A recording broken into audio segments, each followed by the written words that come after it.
enda teessid, jah. No on hästi kirju see elu, et kui ma tagasi vaatan, siis tegelikult tundub, et oleks lausa nagu elanud mitu elu selle 37 eluaasta jooksul. Et hästi erinevaid etappe on olnud.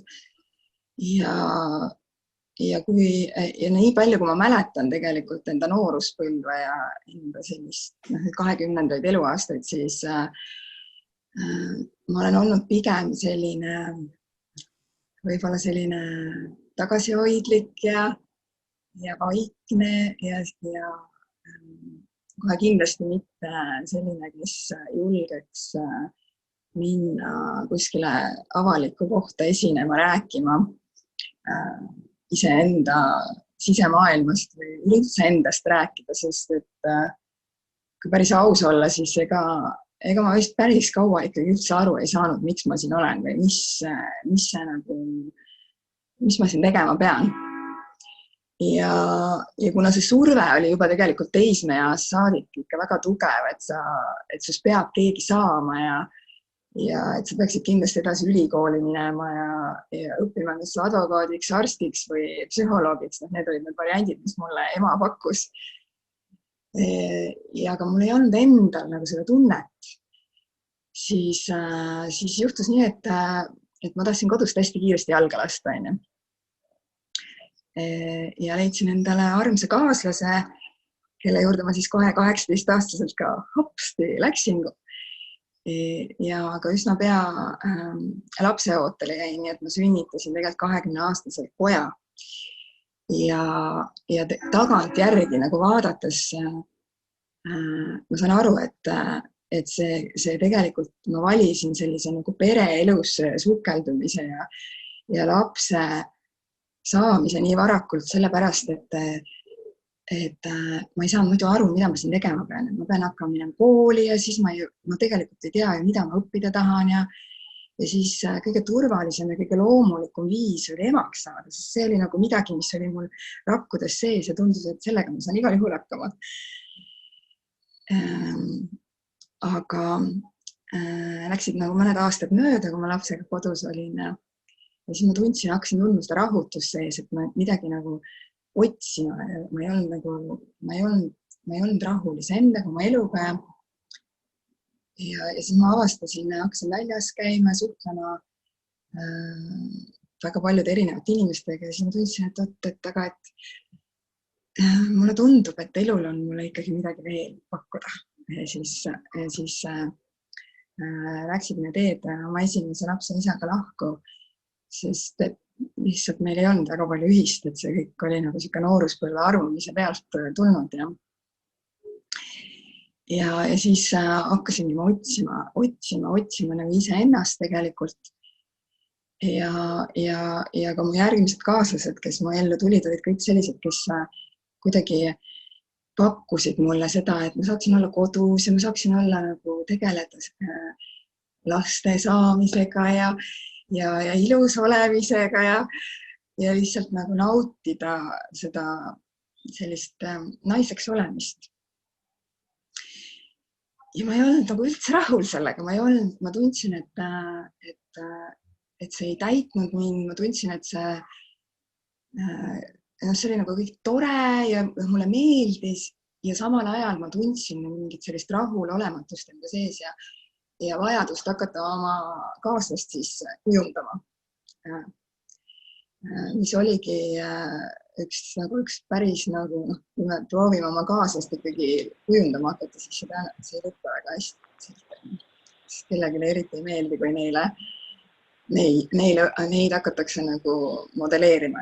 Aga mul oli, ma saan aru, nüüd vaadates tagasi, mul oli lihtsalt vajadus midagi luua ja siis, aga ma ei teadnud, mida. Ma ei saanud aru, mis see on ja mul oli kogu aeg selline tunne ka, et isegi kui mulle pakuti võimalusi, mul oli kõik võimalused olemas teha mida iganes ma soovin, ükskõik mis ettevõtte luua, rännata kuhu iganes ma soovisin, ja mul tekkisid hästi palju ideid ja asju, mida võiks teha, aga kui see läks nagu sellesse kohta, et ma peaks nagu reaalselt neid teostama hakkama, siis mul tõmbas mingi ploki peale ja siis ma olin tagasi oma ema rollis ja oma naise rollis ja nagu ei suutnud minna sellesse kohta, et ma loon sellist iseseisvat elu oma mingit töö, oma loomingut, mis on väljaspool siis pere, väljaspool minu paarisuhet. Ja nüüd ma saan aru, et selle taga oli tegelikult niisugune hästi tugev mõttemuster, et mul oli hästi suur hirm, et ma ei oska ise, et mina ise ei saa hakkama elus või et mul ongi vaja, et mul oleks see kaaslane, kes mind toetab ja et ma ei oska. Et see mõte oli minu sees nii tugevalt, nii et ma isegi ei saanud aru sellest. Ma lihtsalt nagu lükkasin selle kõrval, et ei, see ei ole ikka päris see teema. Ja siis läksid aastad mööda ja mu ellu tuli üks tore kaaslane, kellega see teekond on olnud, ütleme nii, et üks tõeline, ma taotlesingi tegelikult seda, et mul tuleks selline paarisuhe, kus ma saaks tõeliselt kasvada, kus ma saaksin kogeda enda vägevust ja kus ma saaksin kogeda paarisuhet mingil täiesti uuel tasandil, kus me oleme nagu kuidagi sellises teadlikus koosloomises ja sellel ajal 20. lõpus siis ega ma täpselt väga aru ei saanud, mida ma soovisin, aga see tunne oli nii tugev. Ja ma manifesteerisin selle, ma lõin endale sellise suhte, aga ma ei oleks elus ette osanud kujutada, et see suhe saab olema minu elu kõige suurem väljakutse. Et see vajutab kõikidele minu nuppudele, mis mul on. Ma soovisin suhet, kus ma saaks tõeliselt areneda. Ja seda tõelist arengut see suhe mulle pakkus ka algusest peale. Üks põhiteemasid võib-olla, mille tervendamisega ma olen siin viimased 10 aastat tegelenud, on enda piiride seadmine. Ja see kaaslane, kes mulle tuli, oli niivõrd tugev isiksus, et mina, kes ma tol ajal nagu ei tajunud veel ära, mis on minu väärtused tegelikult, mida ma päris täpselt elus tahan. Mul oli mingi aimdus juba tekkinud, aga mitte päris selge ettekujutus, kes ma olen, mis mulle oluline on. Siis ma sattusin suhtesse, kus see minu, see õrn, see selline nagu see tütarlaps, kes ma siis veel olin, jäi hästi tahaplaanile kuidagi, sest et see paariline, see isiksus oli nii tugev, et kuidagi ma läksin sellesse, et mis teisele sobib, mis tema soovib, et seda me teeme. Isegi kui mul oli võib-olla selline tunne, et ma ei tea, et kas see on päris okei minu jaoks, siis ikkagi kuidagi okei, teeme. Okei. Ja see viis mind tegelikult lõpuks sellesse, et ma kaotsin täiesti iseenda ära. Niivõrd, et ma kolisin elama üldse teisele poole Eestit, et ma ise päris täpselt oleksin teadvustanud seda, et tegelikult mina ju seda ei tahtnud. Aga ma ütlesin sellele jaa. Ehk siis selles mõttes ma ikkagi valisin selle, kuigi võib-olla mitte päris selgelt iseenda sisemisest kutsumusest. Ja siis see endast ka ära triivimine oli ikkagi, läks nagu nii päädis sellega, et ma tegelikult jõudsin nagu, võiks öelda, depressiooni. Et see kuidagi see depressiooni osa tegelikult tuli mul sellel hetkel, kui sündis teine poeg.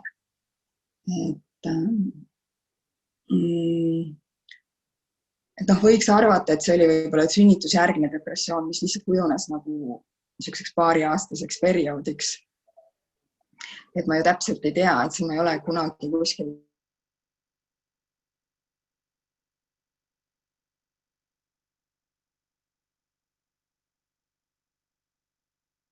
istusid.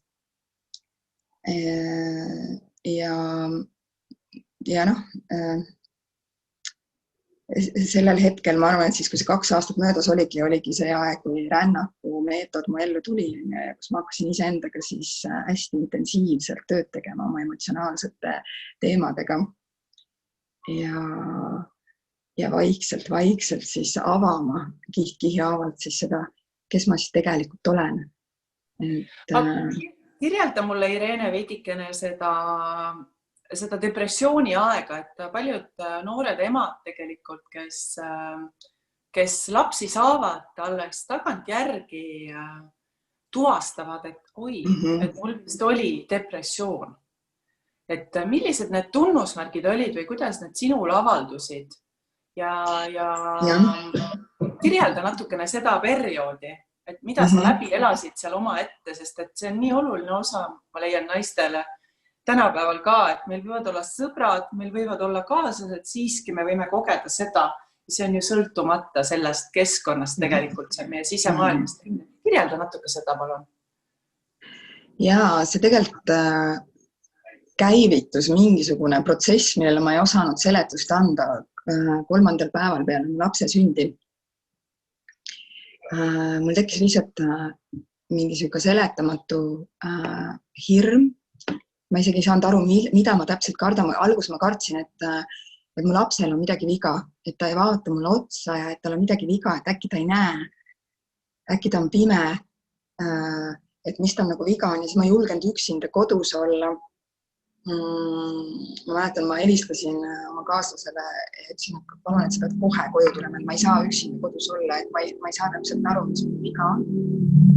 Aga et ma ei saa olla üksinda, et mul on mingisugune seletamatu hirm ja mul on tunne, et mu lapsel on midagi viga. Ja siis ta tuli koju muidugi, ütles, et kõik on hästi, et kõik on korras, et Tormil ei ole midagi viga, et Tormil on kõik hästi. See on oled sa kindel. Ta ju ei vaata mulle otsa, nii et ka väiksed beebid ei vaatagi alguses otsa. Ja siis minu kogemus, minu mälestus minu esimesest pojast oli, et ta kohe vaatas mulle nii teravalt silma. Ja siis Tormi nagu oli kuskil teises kohas. Aga see oli see hetk, kus ma nagu hästi selgelt nagu tajusin seda, et midagi on. Aga ma olin hästi väsinud peale sünnitust. Mul oli vähe energiat, et tegelikult see ei taastunudki nagu ka paari nädala või paari kuuga. Ja mul tekkis selline tunne ka, et ma ei tea, kas ma saan sellega hakkama. Et täiesti, kui see laps tuli, ma sain aru, kui palju tähelepanu ta vajab. Ma sain aru, et mul ei ole enda jaoks enam üldse aega. Ja mul tekkis hästi suur hirm, et ma ei saagi sellega hakkama, et ma nagu ei suuda sellega toime tulla. Loomulikult me tuleme alati sellega toime. Kuidagi moodi ikka. Selles mõttes see ema instinkt on nii tugev, et see läheb läbi millest iganes. Aga siis see depressiooni osa, nagu see ei olnud selline ühtlaselt, et ongi kogu aeg halb olla või ongi kogu aeg hirmud. Et sa nagu tuled sellest välja mingi paari päeva jooksul ja siis hakkab juba nagu parem ja nagu parem enesetunne, aga siis mida ma märkasin see, et tegelikult iga sellise nädala või 2 intervalliga tuli selline koht, et ma tundsin, et ma ei suuda ja ma ei jaksa ja mingid ärevused või hirmud ja seoses siis kusjuures ausalt öeldes, kui ma nagu tagantjärgi mõtlen, siis ma ei saanudki täpselt aru, millest need hirmud olid, et need olidki sellised seletamatud hirmud, et järsku tuleb nagu seda kõhedustunne peale ja mulle tundub, et midagi on valesti, aga ma ei saa aru, mis. Et selline asi oli, jah. Et ma võiks öelda, et tegelikult need sellised sügavused, mida ma kogesin siis sellisest varju poolest, siis need intensiivistusid nagu ajapikku. Nad ei läinud kergemaks, ei läinud tegelikult. Pigem intensiivistusid, muutusid sügavamaks. Hästi tugevalt eneseväärtuse teema tuli üles, et ma tundsin, et ma ei suuda ennast nagu sellesse kohta viia, et ma näeksin hea välja oleksin hoolitsetud ja vahest korraks suutsin, aga enamus ajast ma tundsin, et mul ei ole lihtsalt jõuda enda eest hoolitseda. Ja ma ei tundnud, et ma oleks kuidagi atraktiivne oma mehe jaoks ka. Et hästi keeruline periood oli see minu jaoks. Et ainukene asi, mida ma tundsin, et ma suudan, oli laste eest hoolitsemine.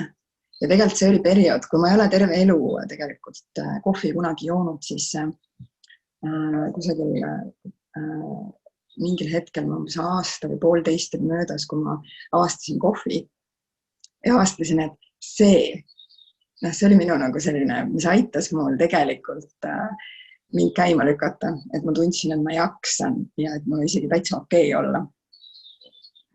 Et siis 32-aastaselt tegelikult tuli see periood, kus ma siis kohvi tarbima hakkasin, aga just sellepärast, et hakkama saada selle madalseisuga sellise, see krooniline väsimus oli see ja siis sellised meeleolud hästi tugevad kõikumised. Aga nüüd räägi, Reene, et kui üks oli siis kohvi, mis sind aitas ja lapsed olid, laste kasvatamine oli see, mis sulle energiat pakkus ja tõi seda august, saan ma öelda auk, eks ole, see oli ju mingisugune või foog. Tõmbas käima nii-öelda, jah. Tõmbas nagu sellest udust korraks välja missioonile. Aga millised veel olid nagu sellised tegevused või mis sind veel aitas, mis sind siis aitas või mida sa tegema hakkasid või kuidas see väljaastumine toimus? Mida sa selleks tegid ja kuidas sa sellest välja said? Tegelikult see oligi enne tegelikult, kui ma ise nagu päris nagu sukeldusin rännakuteraapia õppesse, nagu sa mainisid enne, et tolleaegne kaaslane, tema oli tegelikult rännaku maaletooja ja siis ta märkas lõpuks siis ühel hetkel, et mul mingisugune ärevus on sees ja ta palus siis, õpetas mulle põhimõtteliselt, kuidas on siis oma nende emotsioonide jaoks, mis ma kogen, kohale jääda, mitte ära põgeneda nende eest. Ja kuidas neid enda kehas tunda, kuidas neid endast läbi lasta ja seda teha niimoodi piisavalt kaua, et lõpuks jääks siia nagu selline rahukoht. Et see oli tegelikult ma olen tegelikult väga palju erinevaid tehnikaid varasemalt oma elus õppinud ja praktiseerinud väga pühendunult. Sel perioodil ma otseselt midagi ei teinud. Ehk siis see rännak või see emotsioonidega teadlik töö oli minu jaoks totaalne selline ahaa, et midagi, et niimoodi võib kogeda ja et mu sees on sellised asjad või sellised mõttemustrid või tunded, millest ma varasemalt isegi teadlik ei olnud, mis võib-olla loogiliselt püüdes mõelda, et kust mul see tuleb, et see on kindlasti mul lapsepõlve selle sündmusega seotud. Et ei pruugi jõuda tegelikult nende juurteni, kui sa lähed sellesse enda sisemisse tunnetamisse, koged seda, kus need pinged su kehas siis lõpuks on ja mis see täpselt põhjustab, mis selle pinge, kas see on mingi emotsioon, kas see on mingi mõte. Et see oli see praktika, mida ma siis tegema hakkasin, oma keha tunnetamine, nende pingekohtade tunnetamine, kui mul emotsioon käivitus, selle ära teadvustamine olid siis need asjad, mis siis hakkasid nagu looma seda tervenemist või lihtsalt sellest olukorrast. Siis lihtsalt öeldes, sa hakkasid teadvustama oma füüsilises kehas toimuvat, emotsioone ja kontseptsioone, mõtteid siis, emotsioone siis enda seisundist, hetkeseisundist, mis siis seda teadvel olekut ja puhast teadvust varjutasid, mis ees siis reaalsuse kogemisel oli. Et tihtilugu me samastame ennast nende taustaemotsioonidega ja lugudega ja kui me juba samastame ennast, siis hakkab see nagu lumepall tööle ja siis see lumepall läheb nii suureks, et lõpuks me olemegi seal palli sees. Need kihid on meil ümber ja me ei tea enam, kus me oleme ja mis me oleme ja kes me oleme ja miks me oleme. ja. et see nii on, aga väga huvitav, et sul enne rännaku meetodit juba olid need teadmised olemas tänu siis kaaslasele, kes sulle neid õpetas. Ja siis tuli rännaku meetod, eks ole? Ja. Aga räägi natukene sellest perioodist ja sinna perioodi võib-olla ka siis suhte ja enese tee leidmise nagu siis märksõnad. Täpselt nii nagu tuleb, et... Ja ma arvan, et tegelikult see periood ja see periood tegelikult ju praegu kestab, on olnud väga rikkalik, eks öelda. Et see rännaku meetod või see praktika siis on tegelikult aidanud mul ennast tundma õppida, nagu päriselt teada saada, kes ma siis olen, mis minu sees toimub nende maskide taga. Endale väga suureks üllatuseks kogesin, et kui palju hirme minu sees oli, et see selline malbe, tagasihoidlik, vaikne olek oli tegelikult selline kaitse, mille ma olin loonud juba väga varasest east endale. Ja see oli muidugi selles mõttes, et ma olin loonud endale sellise nagu oleku. Ma arvan, et see on endiselt tegelikult siin olemas, aga see ei ole enam nagu sellisest kohast, et mul on vaja ennast kaitsta millegi eest. Aga see oli nagu see, mis andis mulle nagu turvatunde, et ma õppisin kusagil tüdrukuna selgeks, et kui ma olen selline, siis ma olen kaitstud ja siis ma eest on hoolitsetud ja siis ma ei pea kartma. Ja see kaitse omakorda siis oli selline, ühelt poolt on ta kaitse, aga teiselt poolt osutub see kaitse tavaliselt siis seinaks meie arengu, eneseteostuse, oma tee leidmise. Nojah, see on teatud mõttes oli see selline ka abituse, see selline, et ma olen selline abitu tütarlaps, keda on vaja ära päästa.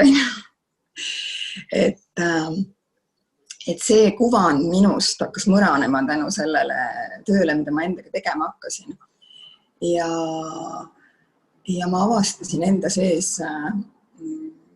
mingisuguse sellise jõu, mis on võimeline hävitama ja võime looma terveid maailmu. See jõud minu sees, mis on tegelikult neis kõigis olemas, lihtsalt on võib-olla kusagil hästi ära peidetud. Mõnes inimeses on ta juba mingil õnnelikul juhusel on ta lapsest saati nii-öelda nagu, kuidas ma ütlen, tervena säilinud, et ta ei ole see kuhugil ära mattunud mingitel mis iganes põhjustel. Ja teistel on ta siis kuskile niimoodi ära peidetud aga ma usun, et me igaüks, me kõik saame tegelikult sellega ühenduda, et naistena siis eriti just ma tunnen, et see jõud, mis siit kusagilt üsast nagu tuleb meile, see naiselik vägi, et see on täiesti kartmatu, mille ma avastasin endast või totaalselt hirmud vaba, kes ma tegelikult olen. Ja tundus üsna hirmutav see, et aga äkki seda on kõike liiga palju, kui ma sellega välja tulen. Ma arvan, et ma olen varasemalt seda tunnetanud endast seda kohta, aga ma ei julgenud lubada endal olla see vaba ja metsik. Sellepärast ma arvasin, et seda oleks teiste jaoks liiga palju. Ja et minu kaaslane ei saaks sellega hakkama. Ja et seda on nagu liiga palju lihtsalt, et see on liiga bravuurne, võib-olla liiga julge, liiga jultunud. Kas sa kartsid ka kuidagi hukka saada mõistetud, vääriti mõistetud nagu kuidagi teiste poolt siis? Kartsid sa teiste poolset nii-öelda siis hinnangut selle suhtes? Kas sa olid teadlik, kas sa kogesid ka seda, kui see nii-öelda sa ütlesid, see naiselik vägi, nimetaksime seda neutraalsemaks, võib-olla kundaliiniks. Naiselik vägi võib-olla kõnetab naisi rohkem. Aga mehi, okei. Aga ei lihtsalt, et see naiselik vägi on eraldi asi veel muidugi selle alla, kõigil on see kundaliini. Kas sa kogesid ka selliseid väljaspoolseid, kui sa selle väega kontakti said, siis milline see reaalsuse vahe oli, sest kui me muudame ju endast, siis muutub ka ju maailm ju kajab vastu, et me oleme suutnud selles, sina olid see malbe imeline tütarlaps, eks ole, natukene nii-öelda siis abi vajav, see tütarlapse arhetüüp nii-öelda hakkas sirguma sinusse naine, et me oleme loonud oma elu ja reaalsuse tütarlapse arhetüübi peale ja nüüd hakkab see naine tulema ja siis on meil see reaalsus loodud tütarlapse arhetüübi peale ja nüüd, kuidas see üleminek toimus, sest see on ju üleminek, see on nagu see reaalsus ka muutub, kui sinu sees muutub, siis ka peaks hakkama muutuma väljaspool, et kuidas see väljaspoolne reaalsus reageeris sinu sellele sünnile tütarlapsest naiseks ja oma väega kontakti astumiseks? No väline maailm nagu inimeste näol mulle tundub, et suhtus sellesse väga hästi tegelikult. Et ma ei ole tajunud seda, et see kedagi, kui sa lubad endal 100% olla sina ise, et see kedagi nagu häiriks tegelikult. Pigem mulle tundub, et mida rohkem me lubame endal olla need, kes me oleme kogu oma jõus, me anname tegelikult ümbritsevatele inimestele ka selle loa olla nemad ise oma jõus. Küll ma tajun, et see võib käivitada, see võib vajutada mingite inimeste nuppudele, kes ei luba endale seda, ei luba endal olla see, kes nad nagu tegelikult on. See on täiesti selline tõenäoliselt hästi alateadlik, et see ei pruugi üldse olla see, et ta mõtleb, et oi, et see on mina siin ei luba, vaid lihtsalt ma märkan seda, et see võib aeg-ajalt tekitada selliseid, et see meeldib inimestele ja samas see võib nagu tekitada nendes nagu selliseid tunded, et püüame need asjad ikkagi hoida kuidagi konteineris, hoiame kontrolli all, et see reaalsuspilt nagu sellel teisel inimesel liiga palju ei kõiguks. Et võib, aga üldiselt mulle tundub, et mu enda hirm oli suurem kui tegelikult see välise maailma vastu. Tegelikult ma tajun seda, et pigem vastupidi, see elu on nagu aina rohkem nagu hoiab ja aina rohkem kannab, kui mina julgelt lähen talle nagu astun talle vastu nii-öelda. Et kui sa varasem tüdruk arvas, et tal on vaja seda turvatunnet, et astuda ellu, siis nüüd mulle tundub, et tuleb astuda ellu ja siis see elu lihtsalt kannab. Et Kuid ometi muutus sinu elus ja muutused toimusid sinu elus, et kui me liigume nüüd rännakust edasi, siis mis on muutunud peale seda, kui sa sellele teele astused ja millised murrangud ja sellised rasked kohad sind veel ees ootasid sellel teekonnal ja mida sa selleks ette võtsid või tegid, et nendest üle saada? Selles suhtes, et teekond on niisugune mitmeaastane protsess, et see ei olegi selline asi, mis juhtub üle öö. Et võib-olla et see suhe, mis mul tol ajal oli, et see hakkas tegelikult lagunema sellel hetkel, kui mina selle kundaliini või selle väekohaga tegelikult ühendust sain. Võib-olla sellepärast, mitte võib-olla, aga ilmselt me olime nagu välja kasvanud sellest, kus me olime, aga nagu see ühendus oli ikkagi nii tugev, et me nagu ei julgenud samal ajal ka üksteisest lahti lasta ja tegelikult tegime hästi palju, põhjustame üksteisele palju kannatust, et see eneseväärtustamise teema oli see tegelikult, mis mul hästi tugevalt käivitus. Et see vana muster olla siis nagu, kuidas ma ütlen, oma mehe jaoks olemas, millal iganes tal on vaja.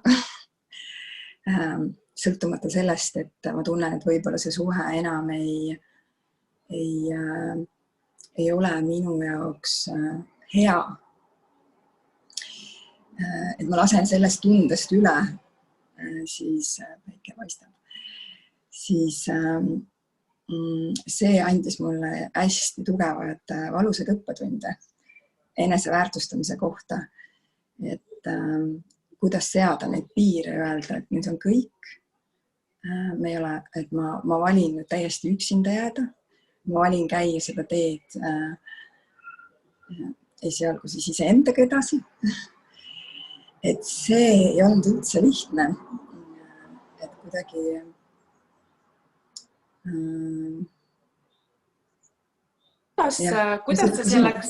kuidas sa selleks valmis olid või mis pidi juhtuma selleks, et sa selleks valmis olid? Et kas sul olid mingisugused, mis olid need eeltingimused või mis pidi ära juhtuma selleks, et sa leidsid selle puhta jõu ja selle nii-öelda sisemise nagu drive'i siis sellest läbi minna ja edasi minna, et teatud naistel on, et näed, et mul ei ole haridust, mul ei ole töökohta, mul ei ole kodu, mul ei ole finantsilist sissetulekut. Kas sinul olid need asjad olemas või mis olid sinu nagu nii-öelda deal breakerid? Ei olnud mul need asjad olemas, aga kuidagi see lahkumine oli. Kuidas? Mis sul olemas oli? Mina ise olin. Mina ise olin endal olemas ja siis oli ettepanek tegelikult korraldada neid rännakukoolitusi edasi Eestis, kutsuda Brandon Eestisse. See ettepanek oli mul sellel hetkel, kui see lahkumineku teema oli. Ja kuigi mulle öeldi, et see on väga halb mõte ja et sa ei saa sellega hakkama, siis mul oli tekkis esimest korda, ma arvan, see tunne, et oot, ma pean seda lihtsalt tegema sellepärast, et ma saaksin selle tunde, et ma saan sellega hakkama. Et ma saan sellega hakkama lihtsalt. Ja tegelikult oligi, et ma võtsin selle pakkumise vastu. Ma läksin lahku, mul ei olnud üldse raha, jalad värisesid all. Mõtlesin, et okei, ma ei tea, kuidas ma siit edasi lähen. Et mul oli nii tohutu suur hirm tegelikult selle ees, et ma ei saa hakkama. Ja see hirm, millest ma alguses rääkisin, et see oli mind kandnud terve selle aja, siis see tuli nagu, ma lõin endale tegelikult olukorra, tegelikult ma lõin selle ise selle olukorra, et me läheme lahku, mul ei ole sissetulekut, mul ei ole seda finantsilist toetust oma kaasa poolt. Ja ma pean nüüd kuidagi ise hakkama saama. Ja no ütleme, et läks nagu mingi aeg mööda tegelikult, et ma hakkasin näiteks korrusama, et aga ma siin teen asju ja kuidagi raha tuleb ja siis, kui see aasta hiljem see esimene seminar toimus, siis selleks hetkeks ma olin juba jõudnud sellesse kohta, et ma saan aru, et tegelikult Irene, sa saad väga hästi hakkama. Et sa suudad luua ise kõike, mida sul vaja on.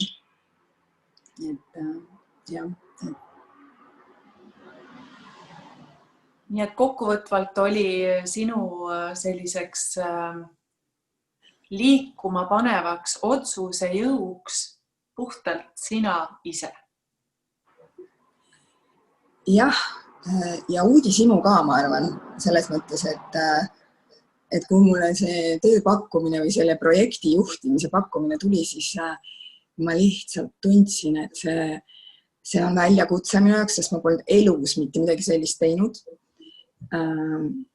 Aga ma lihtsalt tundsin mingisugune selline sisemine tunne oli, et ma lihtsalt pean selle vastu võtma. Ma ei tea, kuidas ma seda teen, aga ma pean seda tegema. Ja siis ma läksin ja tegingi ära. Et selles mõttes, et kui meil on see selline tunne midagi teha, siis loomulikult kõik hirmud tulevad pinnale, eriti kui see on mingi hästi oluline asi, mida me tegema peame. Et kõik hirmud tulevad pinnale, kõik eneseväärtustamise küsimused, kes mina üldse siin olen, et ma midagi teen või olen või räägin. Ja nii edasi. Ma ju ei oska seda, ma ei ole kunagi seda teinud, teised teevad palju paremini, siin on professionaalid, kes seda teha saavad. Enesevõrdlemine kõigiga. Just. Kuidas sa sellest läbi läksid, milliseid abivahendeid sa kasutasid, et kuidas sa seda tegid, et tavaliselt sellised majanduslikud ja sisemised sellised eneseväärtustamatuse kontseptsioonid saavad paljuski alati niimoodi siis saatuslikuks otsustamatusele, et inimene ikkagi pöördub tagasi oma vanade liistude juurde, et kuidas sina nendest takistustest läbi tulid?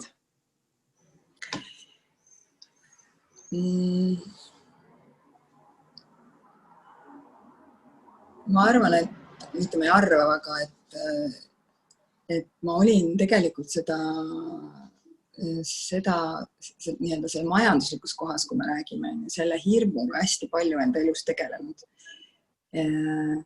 Et selle hakkama saamisega, et ei ole äkki arvet, Eesti ei ole võimalik tasuda ja tollel hetkel ka tegelikult see hirm oli sees. Aga tead, kui sa korduvalt ja korduvalt lähed läbi nendest kohtadest, kus sul tundub, et täitsa pekkis, mul ei ole nagu arvedel enam üldse raha ja ma tegelikult ei tea, kuidas hakkama saada, siis minu isiklik elukogemus vähemalt näitab seda, et lahendused tekivad alati. Ja kuidagi see usalduse koht minus, et isegi kui ma ei tea praegu sel hetkel, kuidas see asi laheneb, siis ma ikkagi julgen liikuda seda rada, mida ma tunnen, mu hing tahab käia. Ja küll see laheneb, küll see tekib ja tegelikult üsna kiiresti tekivad sulle mingid ideed, mingid mõtted, tulevad mingid inimesed, mingid pakkumised.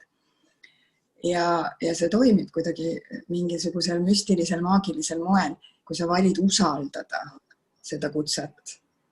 Ja.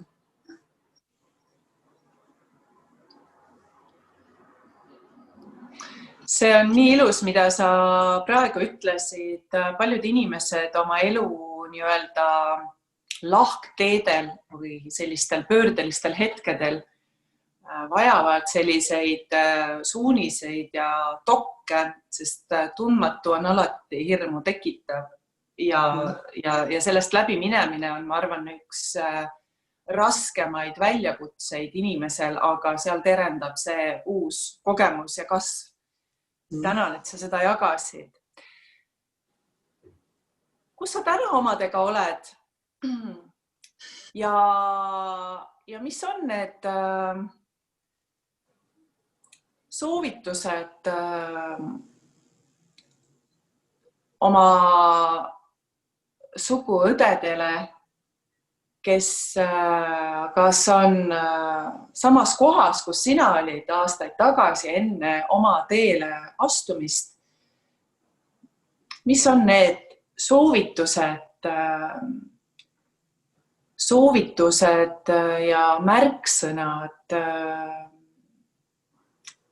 mis aitasid sind ja mis olid olulised, mida sa täna oleksid soovinud teada ja milliseid omadusi, oskusi, teadmisi sa oleksid vajanud, mida sa täna saaksid oma nooremale Irenele öelda?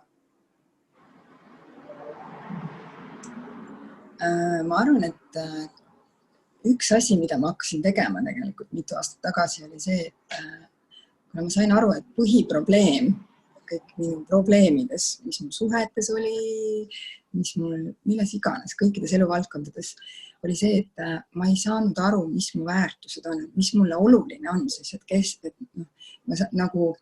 me ei mõtle selle peale väga palju. Väga valdavas osas mulle tundub, et see küsimus, et kui keegi küsib, mis su väärtused on, siis see automaatne reaktsioon, mida ma ka oma teraapia kabinetis kui ma küsin inimeste käest, et mida sa vajad või mis sulle oluline on, siis me hakkame kohe rääkima sellest, mida me ei taha ja mis meile ei meeldi ja millega me rahul ei ole. Kuulamata, et tegelikult see ei ole see, mida meie käest küsiti. Et samamoodi enda puhul. Ja kui ma siis pean tegelikult, mida ma siis väärtustan elus, mida ma tegelikult tahan, et need küsimused ei olnud üldse alguses lihtsad, et see tunduvad mis see siis on, aga kui sa hakkad tõeliselt tunnetama seda, mis sinu jaoks on oluline ja mida sa tegelikult tunned, et sa vajad ja tahad oma elus, et need asjad oleks vaja enda jaoks minu arust esmasena selgeks teha, et need on ka see, mis loovad minu jaoks isiklikult selle vundamendi, kus ma saan igapäevaselt valikuid teha. Et ka suhtes olles, et kui mulle tehakse mingi ettepanek, siis ma saan sellele ettepanekule öelda jaa või ei, lähtudes enda vajadustest ja väärtustest. Ja kui mul on see paigas, siis mul ei ole keeruline öelda ka ei seal, kus on vaja öelda ei, sest et see läheb vastuollu minu vajadustega ja minu väärtustega. Aga see saab tekkida selles kohas ja mulle tundub, et me naistena väga tihti, vähemalt nii palju, kui mina erinevate naistega rääkinud olen, sõidame enda vajadustest üle, sellepärast, et me ei ole enda jaoks selgeks teinud, mis need siis on. Me ei julge neid võib-olla sõnastada, me ei julge olla nähtaval oma vajaduste, oma tahtmiste ja oma soovidega ja sellega, mis meie jaoks oluline on. Et need on võib-olla sellised kõige esimesed asjad, mida enda käest küsima hakata. Ja minu jaoks see protsess oli selline, et ma sain aru, et see on oluline. Ma sain aru, et ma ei oska nendele küsimustele vastust. Ja siis ma igapäevaselt, mul on siuke komme, võiks öelda, et ma räägin iseendaga.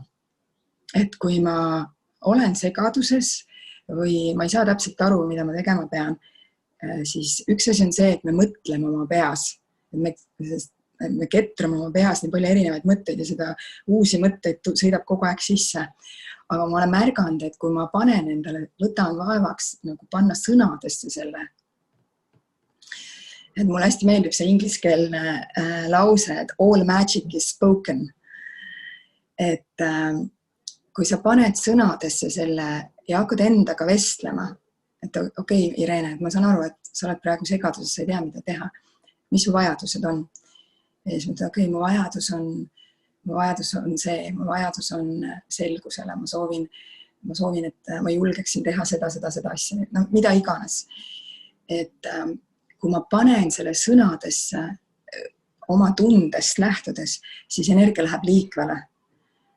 Ehk siis need lahendused või need ideed ka minu sees või siis lahendused mingid väliste sündmuste või inimeste näol saavad tekkida vastavalt siis sellele, mis ma tegelikult soovin luua.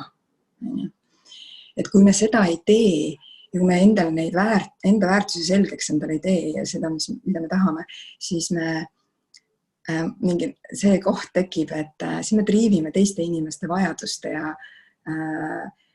ja väärtuste süsteemide sees, sest meil pole endal neid ju. Et kuidagi on see, et siis me oleme kaasa kantud teistest. Samas, kui sa võid selle teisega koos liikuda ühes suunas, aga mitte olla ennast ära kaotanud sellesse tema maailma. Et jah, mulle endale tundub, et see on kõige olulisem, et kui sa ükskõik mis muutus sa enda elus soovid luua, alusta sellest, sa saad aru, mis sa ei taha, aga mida sa siis tahad? ja julge see endale välja öelda, välja kirjutada, kas või seina peale panna ja olulistele inimestele ka teada anda. See on nii imeline, mis sa praegu ütlesid. Ma kirjutasin paar väga-väga tähtsat mõtet jälle üles. Hea endale alati meelde tuletada just vajadus, väärtustamine, oskus öelda ei ja oma vajadustest ka teistele teada anda. Me oleme nüüd inspiratsioonist tulvil. Suur tänu, Irene, selle aususe ja avatuse eest. Nüüd meil on paar minutit veel jäänud. Kui nüüd kuulajatel on küsimused, siis meie see chatbox on lahti. Te saate esitada Irenele küsimusi. Jätame selleks hetke aega ja nii kaua, kui küsimusi kirjutatakse, ma küsin sinu käest, Irene, et mis on täna sinu väljakutsed, millega sa täna tegeled ja mis on täna sinu õppimise kohad?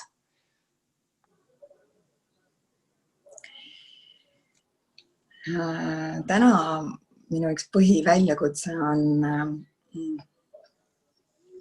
suhtlemine. Võiks öelda, siis kuna ma olen niisugune hästi impulsiivne, et ma võtan vett. Impulsiivne olen ma. Ma kipun hästi tuliselt reageerima kõigele, nii positiivses kui võib-olla ka negatiivses mõttes. Et siis minu tänane väljakutse on eelkõige see suhetes just lähedaste inimestega, et kuidas väljendada ennast ja enda vajadusi siis ja enda nägemust asjadest selliselt, et see ei tunduks rünnakuna, et see ei tunduks sellise vägivaldsena, võiks öelda siis on ju, sest et vägivaldne ei tähenda kohe ilmselt halbu sõnu, aga selline armastav suhtlemine siis on see, mida ma õpin praegu. Et kuidas siis teiste vajadusi vastu võtta ja väärtusi siis selliselt, et ka nemad tunneksid ennast hästi minuga. Ja tunneksid ennast väärtustatuna ja et mulle tundub, et teatud mõttes need protsessid ongi niimoodi, et kui sa oled elanud ennem niimoodi, et sa oled lihtsalt iseennast kogu aeg ära andnud, siis see tervenemise protsess algab teatud mõttes, nii et sa lähed sinna teise äärmusesse, kus sa ainult iseenda eest pead hoolitsema ja teatud mõttes see on õige, et sul ongi vaja õppida seda, kuidas see siis käib.